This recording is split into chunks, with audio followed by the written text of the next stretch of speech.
Joe. Yeah, I didn't. I didn't know what the fuck to think. Jordan's supposed to be his best friend. He's super good friends with Lanegan too.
Those photos? I said it was Mark Lanegan. Yeah. I don't know what the fuck. No. Anyone could doubt me. No, I'm not.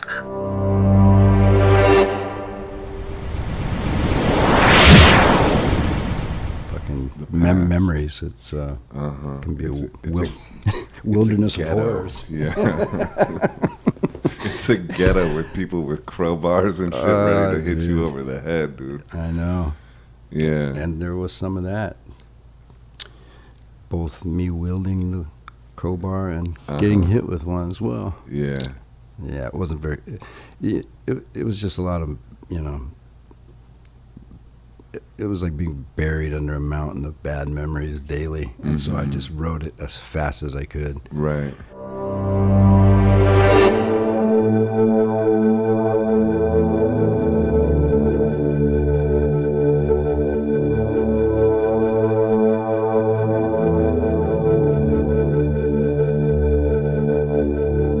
Chill in my bones, something's invaded my home.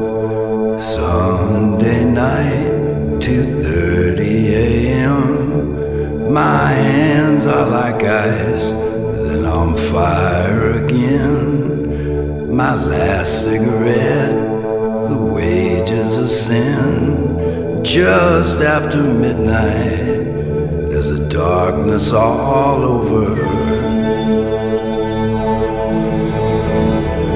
There's darkness all over. There's a darkness all over. All over this world.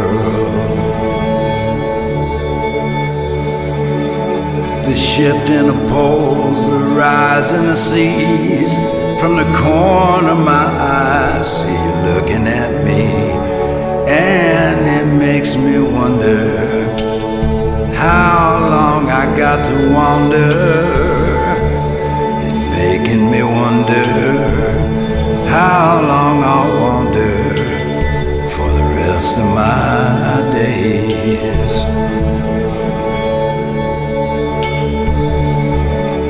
For the rest of my days.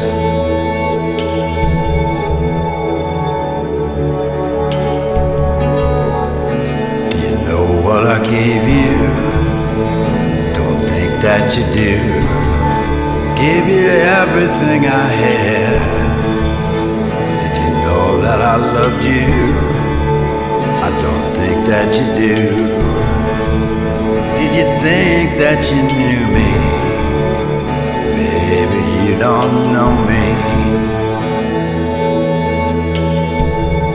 You don't know me no more.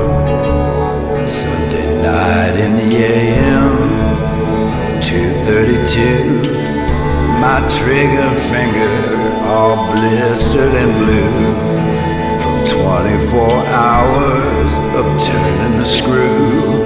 And it makes me wonder how long I'll wander. I'm gonna have to wander all the rest of my days. All the rest of my days. After midnight, long after midnight, there's a darkness all over. There's a darkness, baby, a darkness all over. It's all over this world. It's all over this world.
Okay, this is Harvey Ottinger speaking with Zach McQuaid, Life of a Borderline, and subject today is the ride and the environment when I took Kurt Cobain to the airport on March 30th. And of course, I've told this story a lot of times, but we've really kind of dived into a bit because for 31 years, I never really thought that it was much, it was really a good story about getting the shells, but there's a little bit more to it.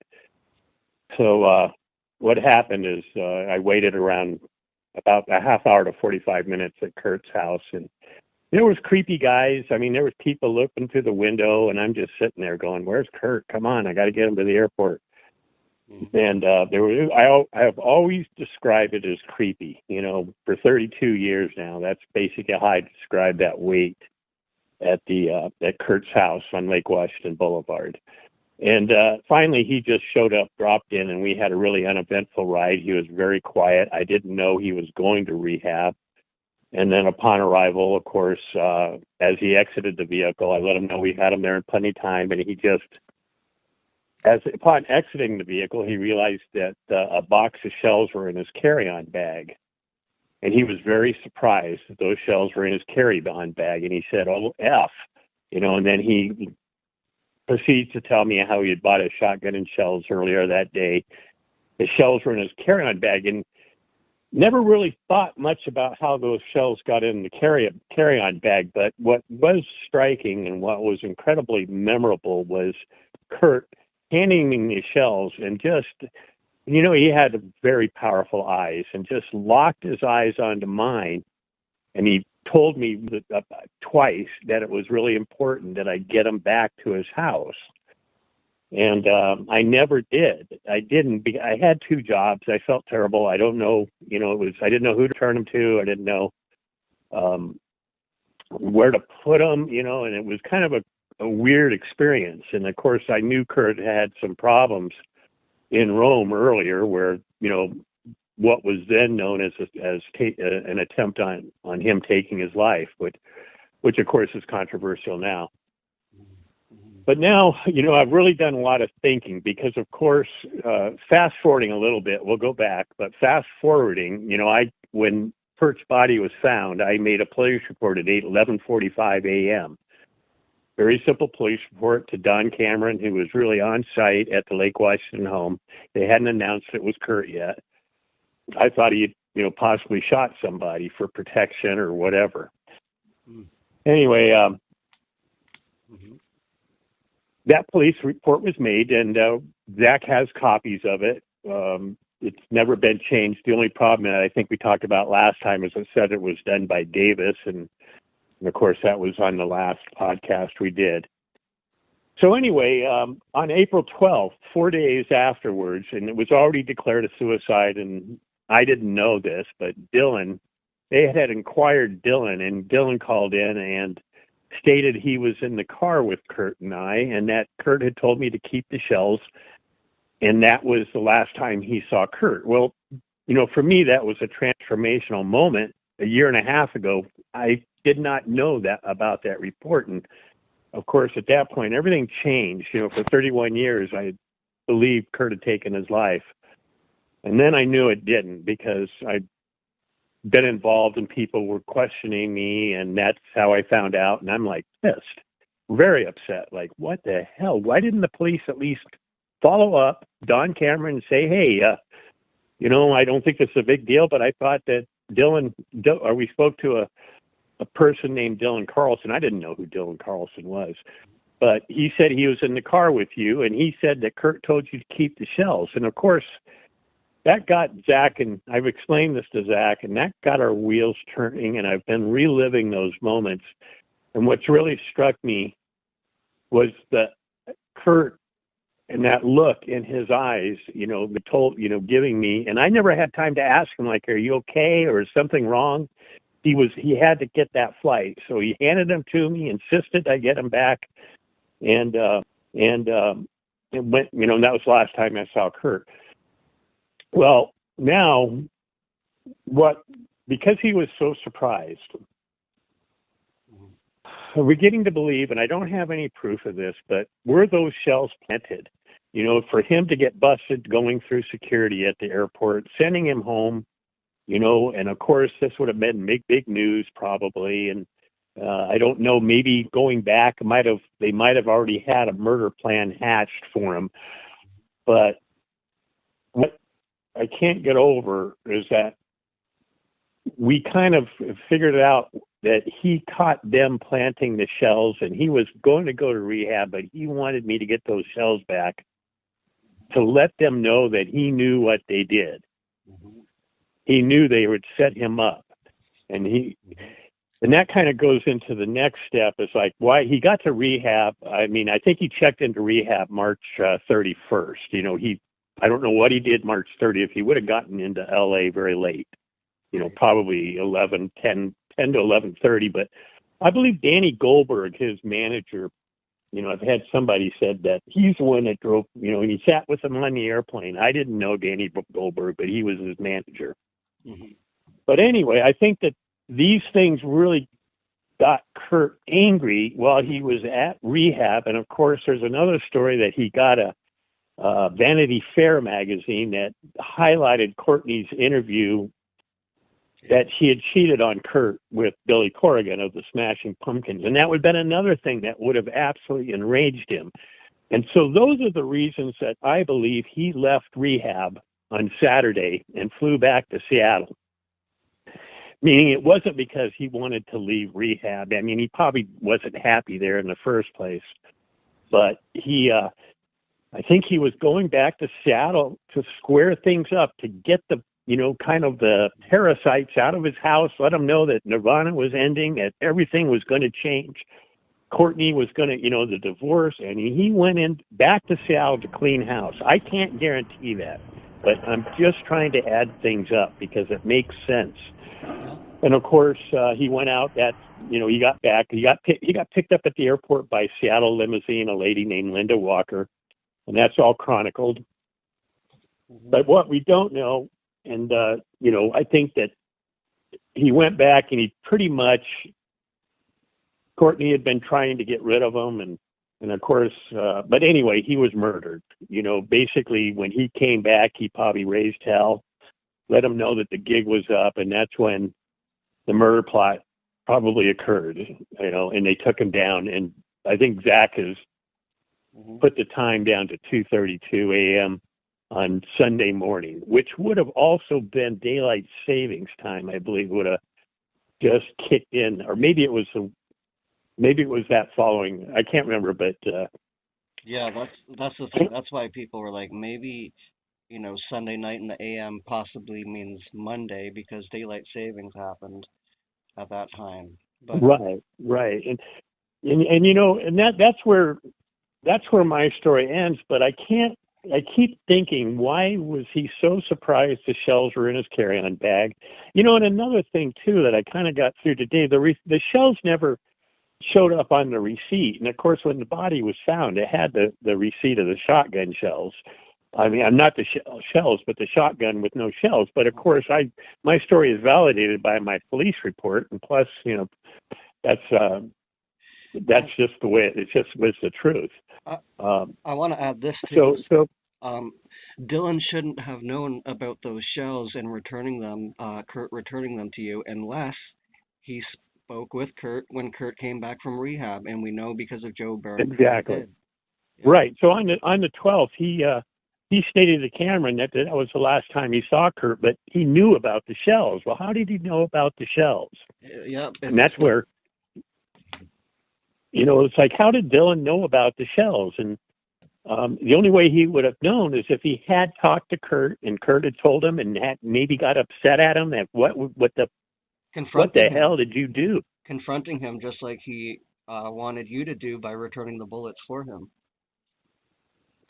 Yeah, and of course they had the shells that I received were Remington, just like the gun.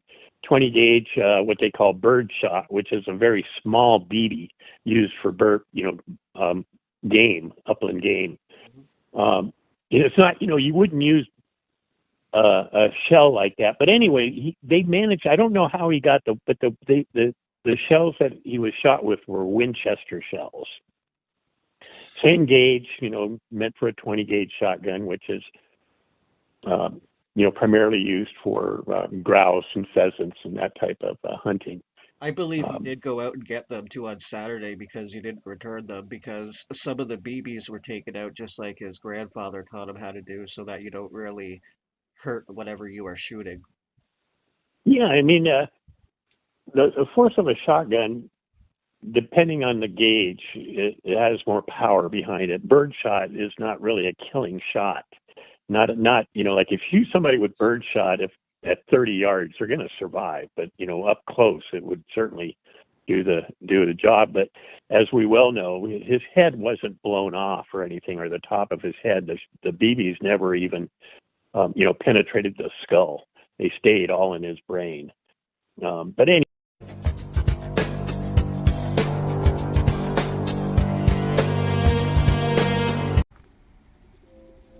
I don't know if maybe it's the what she said or whatever. I just thought what she said or whatever because she said it, and it just got in my mind at this time. You know what I mean? Like she said, there's Kurt and he's this sounds ridiculous, but a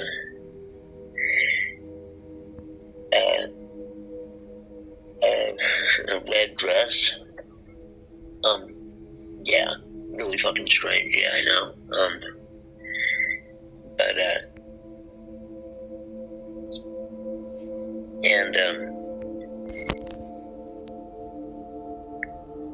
fucking really weird. And I think that was just strange as hell. But then she's trying to get us to go.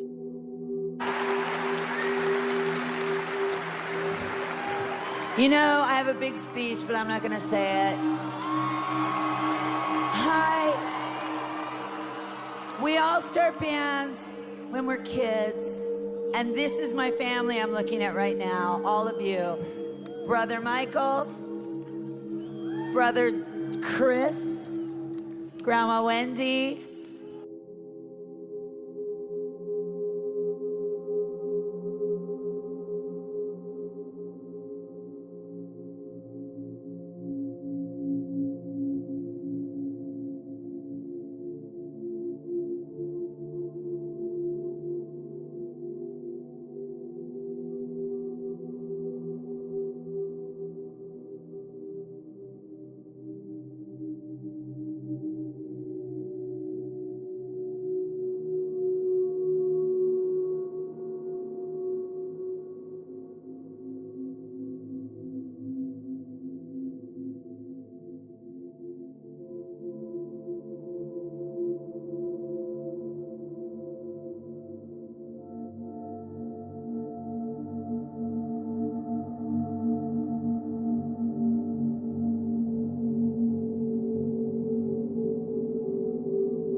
listening to a Stranglers record and staring mindlessly at the silent TV screen, I was oblivious to the gathering storm headed in my direction.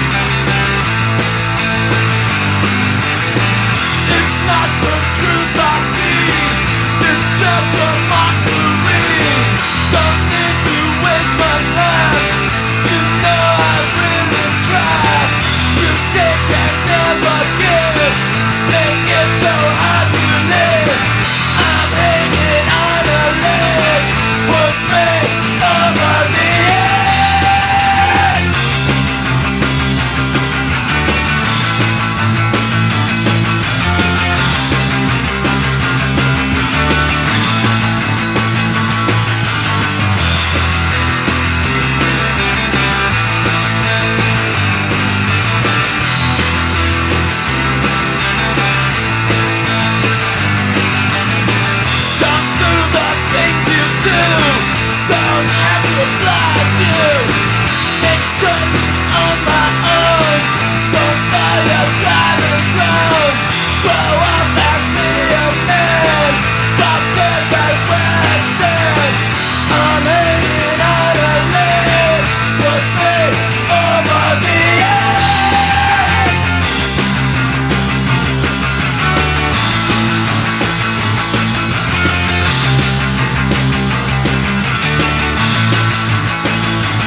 doesn't matter what you look like or anything. It doesn't matter what your product looks like. It's what it sounds like.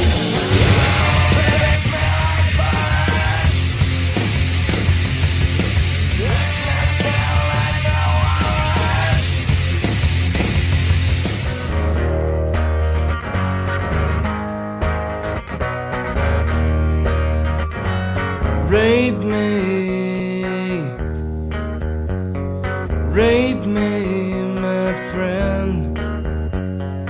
Rape me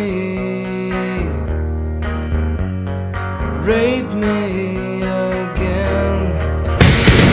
I'm the only one. I'm the only one. I'm the only one. I'm the only one. Hate me. Pearl Jam high five up top. Jeremy is fucking spoken.